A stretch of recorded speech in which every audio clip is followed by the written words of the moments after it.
नमस्कार, स्वागत है आपका। मैं हूं आपके साथ सुमित झा। दिन भर की अहम खबरें आपको दिखाएंगे, साथ ही उन खबरों के मायने भी बताएंगे।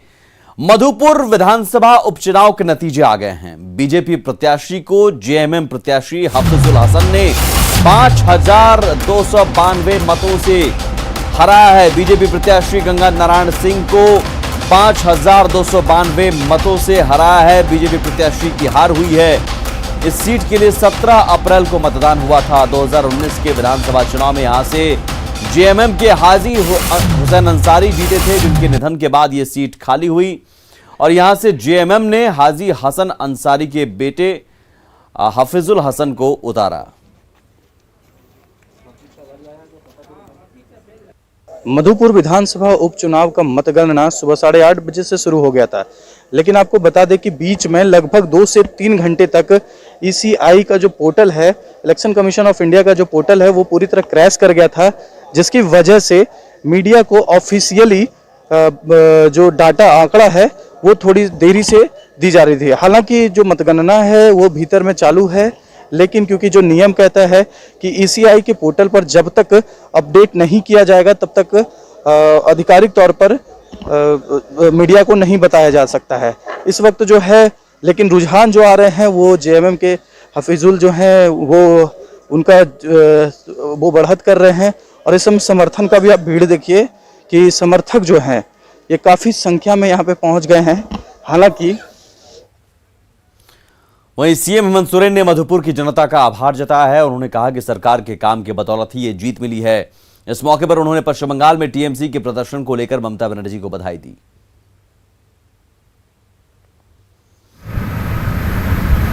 आ ही गया और इसमें यूपीए गठबंधन के साझा प्रत्याशी के रूप में झारखंड मुक्ति मोर्चा से उतारा गया प्रत्याशी हफीजुल हसन जी की जीत हो गई। इसके लिए सर्वप्रथम मैं मधुपुर विधानसभा के सभी मतदाताओं को बहुत बहुत बधाई देता हूं। पश्चिम बंगाल का चुनाव काफी चर्चा में रहा है, सुर्खियों में रहा है। मैं अपनी ओर से, अपनी पार्टी की ओर से ममता दीदी को बहुत बहुत बधाई देना चाहूंगा। और वहीं जेएमएम ने लेफ्ट को भी बधाई दी है। केरल में लेफ्ट को जीत की बधाई दी है। विजय पिनाराई को सीएम हेमंत सोरेन ने जीत की बधाई दी। केरल में लेफ्ट ने कांग्रेस को मात दी है। झारखंड में जेएमएम का कांग्रेस से गठबंधन है। अब सोचिए क्या स्थिति है, किस तरह के गठबंधन चल रहे हैं। झारखंड में जिस कांग्रेस के साथ जेएमएम गठबंधन में है, उस कांग्रेस को हराकर लेफ्ट ने जीत हासिल की। केरल में लेफ्ट को जेएमएम बधाई दे रहा है, लेकिन यहां कांग्रेस के साथ है। तो हेमंत सोरेन ने अपने ट्वीट में लिखा है कि केरल विधानसभा चुनाव में जीत के लिए विजय पिनरई जी और एलडीएफ को बहुत बहुत बधाई। जनता ने आपकी सरकार की तरफ से किए गए जनहित के कार्यों के लिए आपको तोहफा दिया है। एक बार फिर सरकार बनाने के लिए आपको ढेरों बधाई।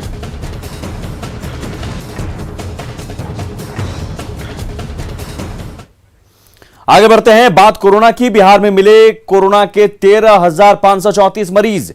पटना में आज 2,748 कोरोना मरीज मिले हैं। 2,748 नए मरीज मिले हैं पिछले 24 घंटे में। राज्य में एक्टिव मरीजों की संख्या बढ़कर अब 1,09,945 हो गई है। वहीं राहत की बात यह भी है कि 24 घंटे में 11,694 मरीज स्वस्थ भी हुए हैं, जबकि राज्य में रिकवरी रेट 77.36% है।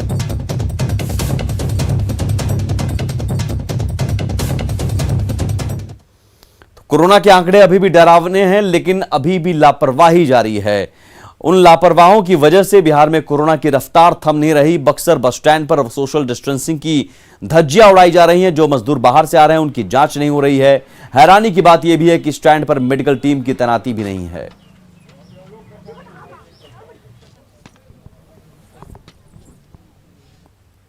आ रहे हैं। यहाँ आने के बाद कोविड का जांच हुआ है? कोरोना का? नहीं, कोविड तो नहीं हुआ। यहाँ किस तरह की व्यवस्था है स्टैंड में?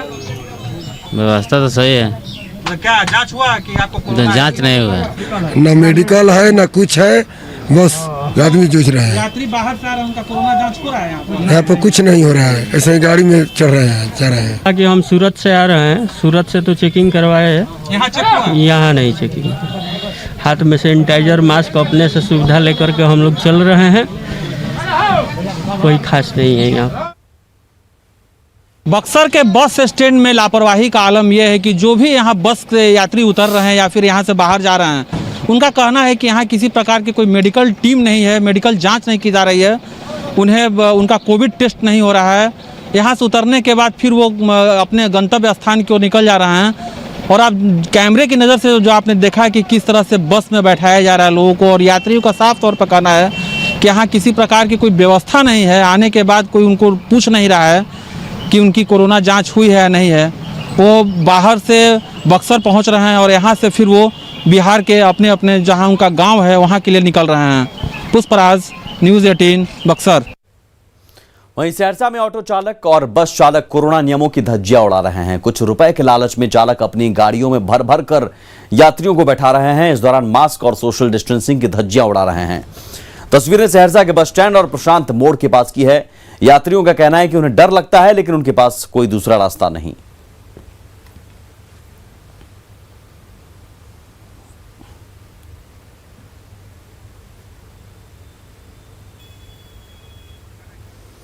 तो बिहार में कोरोना की रफ्तार दिन ब दिन तेज होती जा रही है, बावजूद इसके लोग मानने को तैयार नहीं। और कोरोना किस तरह पांव पसार रहा है और क्यों इससे डरने की जरूरत है, समझते हैं। अस्पताल में हालात ठीक नहीं हैं और मरीजों की संख्या बढ़ने से अस्पताल में अब बेड कम पड़ रहे हैं। ऐसे में जरूरी यही है कि हम बचाव करें। हम सुरक्षित रहेंगे तो नए केस में कमी आएगी, कोरोना चेन टूटेगा। मास्क अगर हम पहनेंगे तो कोरोना का चेन टूटेगा, 2 गज दूरी रखेंगे तो जरूर कोरोना हारेगा। लेकिन इस तरह की लापरवाही से कोरोना की रफ्तार और तेज होती जाएगी। वैशाली के सैदात पंचायत में एक हफ्ते के भीतर एक ही परिवार के 5 लोगों की मौत हो गई, जिससे पूरे गांव में दहशत का माहौल है। बताया जा रहा है कि एक बैंक कर्मी कोरोना संक्रमित पाया गया था, जिसके बाद कोरोना जांच की व्यवस्था लोगों के लिए की गई। लेकिन जिस परिवार में मौत हुई उस परिवार ने टेस्ट कराने से इनकार कर दिया। लोगों को आशंका है कि कोरोना से ही मौत हुई है। आलम यह है कि डर के मारे कोई शव उठाने भी नहीं जा रहा। गांव वालों ने प्रशासन से राहत की गुहार लगाई है। बस लाश आया था 16 तारीख को, लाश। उसके बाद लगातार एक के बाद एक मरते जा रहे हैं। आज 5 हुआ, अभी तक घर में वेट कर गए, जाके देखिए लाश पड़ा हुआ है। तो घरे उठाने के लिए तैयार नहीं है कि पता नहीं कैसे लोग मर रहे हैं। लोग पूरा भय में जिंदगी जी रहा है। कोरोना का रिपोर्ट आप लोग देखे नहीं है, लेकिन एक्चुअली ग्रामीण विकास बैंक जो है इसमें निकला था स्टाफ का। तो हम लोग 19 तारीख को आए थे जांच करने के लिए यहाँ पे सारे बगल उगल में भी। तो बगल वाले करवाए नहीं है लोग, बोले कि नहीं कुछ नहीं है कोरोना, कुछ नहीं है। हम लोग समझाए बुझाए, उसके बावजूद भी नहीं करवाई लोग। कोरोना जानलेवा हो चुका है, इसलिए जरा भी लापरवाही बरतने की जरूरत नहीं है। आखिर क्यों, इसे समझने की जरूरत है। क्योंकि इस घटना को ले लीजिए, इस घटना में जांच अगर हो जाती समय से तो शायद 5 लोगों की मौत नहीं होती। जांच होती तो समय पर इलाज भी मिल जाता, इलाके में इस तरह दहशत का माहौल नहीं होता, प्रशासन के ऊपर अचानक इतना प्रेशर नहीं आता और कोरोना की आशंका से लोग डरे सहमे नहीं होते। इसलिए सबसे पहले जरूरी है जांच और एहतियात, बचाव आप लगातार करते रहें। पटना में मीठापुर के थोक सब्जी विक्रेताओं ने आज से 10 मई तक सब्जी मंडी को बंद करने का फैसला लिया है। मंडी के दुकानदारों ने अपने इस फैसले की जानकारी पटना जिला प्रशासन को भी दे दी है। मीठापुर सब्जी मंडी का जायजा लिया हमारे संवाददाता संजय कुमार ने। बिहार में कोरोना का संक्रमण लगातार फैलता जा रहा है और पटना में यह आंकड़ा रिकॉर्ड को छू रहा था। और ऐसे में कई सब्जी मंडियों की तस्वीर आई थी कि किस कदर वहां सोशल डिस्टेंसिंग की धज्जियां उड़ाई जा रही है और कई लोग मास्क की अवहेलना कर रहे हैं। इसके बाद मीठापुर थोक सब्जी मंडी विक्रेता संघ ने यह फैसला लिया है कि मीठापुर सब्जी मंडी को आज से अगले 10 मई तक बंद कर दिया जाएगा और इससे संबंधित हर जगह बैनर और पोस्टर लगाए गए हैं।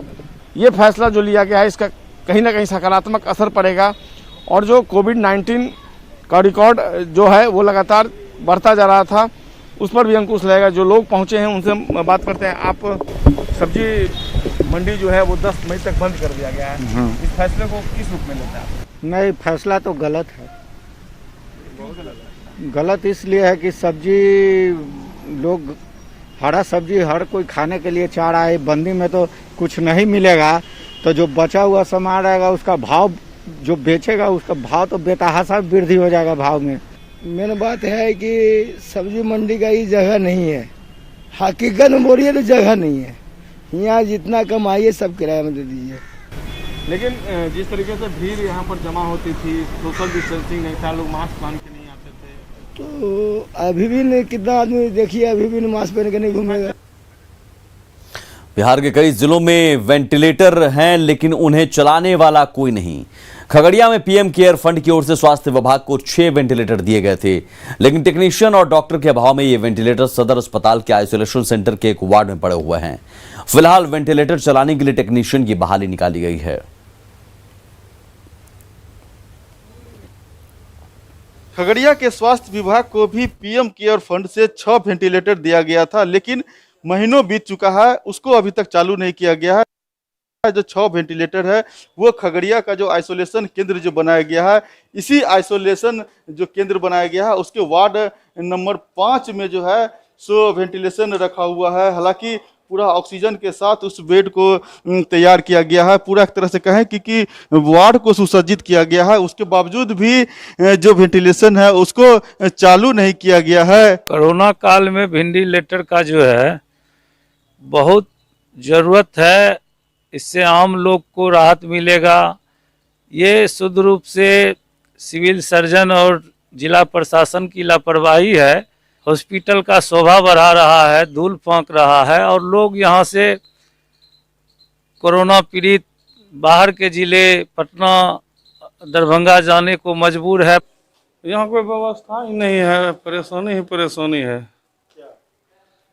पेशेंट लेके हम घूम रहे हैं, समय दवाई मिल रहा है पेशेंट को, नहीं कोई व्यवस्था। हाँ, बोला रेफर कर देते हैं, आपको ले जाइए कहीं प्राइवेट में। जी, कोविड नेगेटिव आया है। अब इस रिपोर्ट को दिखाने के बाद जी वेंटिलेटर का जरूरत है। अक्सर जी अवेलेबल है, लेकिन उसको चलाने वाला कोई नहीं, ऑपरेटर नहीं है, बाहर नहीं जाना पड़ता। तो समझा जा सकता है कि आइसोलेशन केंद्र जो बनाया गया है, जहां पर इंस्टॉल तो कर दिया गया वेंटिलेटर को, लेकिन चालू नहीं होने के कारण जो मरीज हैं उनको काफ़ी परेशानी हो रही है।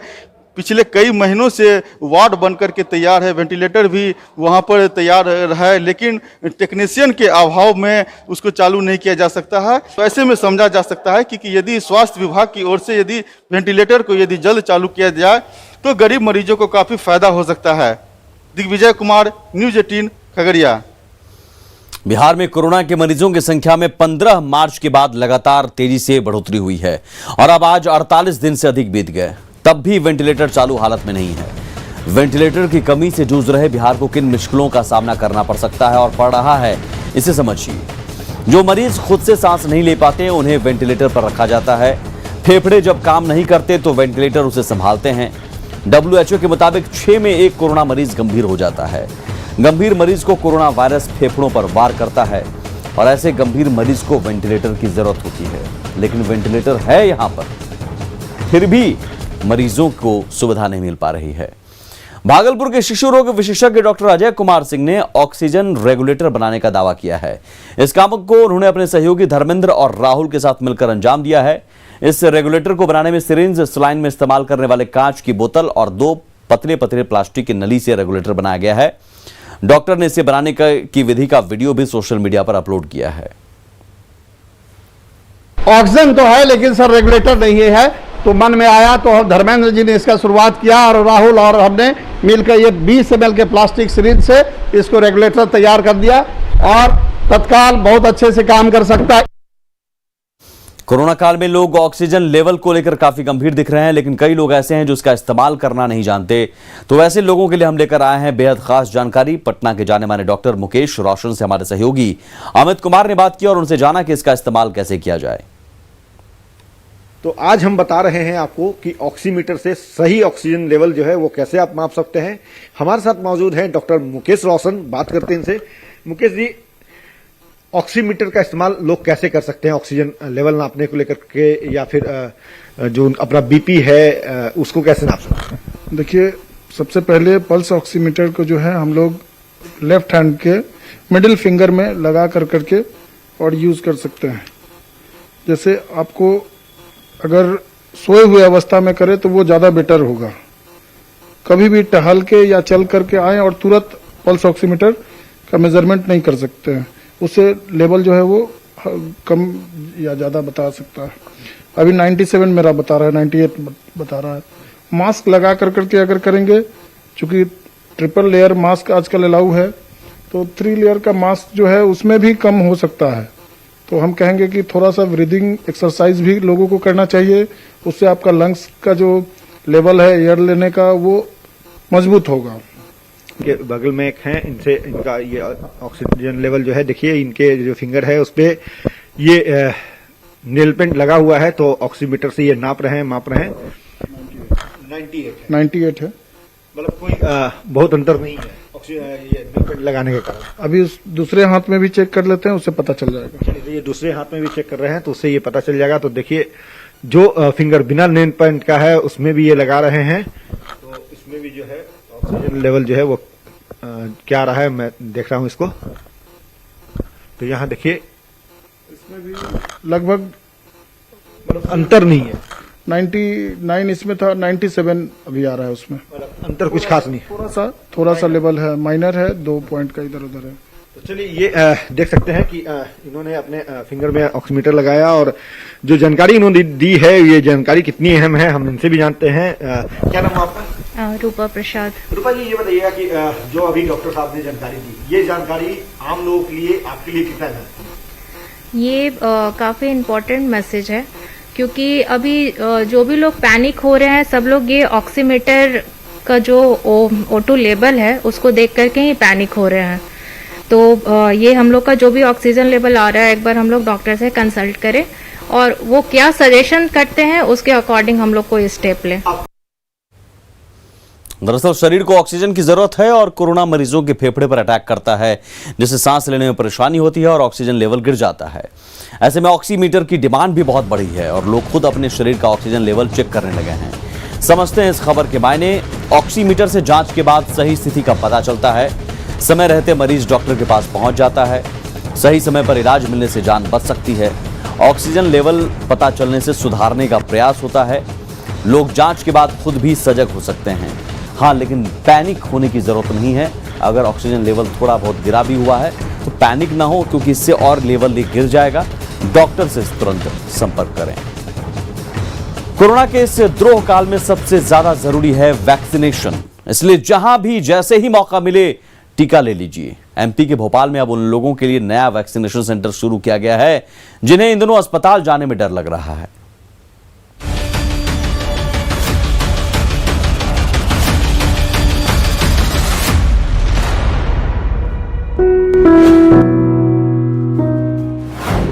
अस्पताल नहीं जाना मत जाइए, आइए खुले में टीकाकरण कराइए।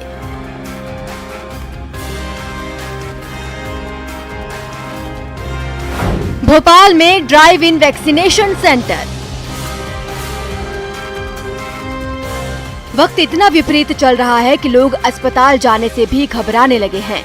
कोरोना की रफ्तार को रोकने का आखिरी उपाय है वैक्सीनेशन, फिर भी लोग अस्पताल जाने से कतरा रहे हैं। ऐसे लोगों के लिए 1 मई से भोपाल में ड्राइव इन सिनेमा के तर्ज पर ड्राइव इन वैक्सीनेशन शुरू किया गया है, जिसमें लोग कार में बैठे बैठे टीका लगवा सकेंगे। सेकेंड वेव जो शुरू हुआ है कोविड का, उस टाइम पे हम लोग का और एक इनपुट है कि बहुत सारे लोग को हॉस्पिटल जाके वैक्सीनेशन करने में दिक्कत हो रहा है। तो ये ड्राइव इन सिनेमा का क्यों ड्राइव इन वैक्सीनेशन सेंटर क्यों ना करें, तो वही उद्देश्य से ये ड्राइव इन वैक्सीनेशन शुरू किया। टीकाकरण को बढ़ावा देने के लिए मध्य प्रदेश पर्यटन निगम, स्वास्थ्य विभाग और यूनिसेफ के साथ मिलकर ये अवेयरनेस ड्राइव शुरू किया गया है।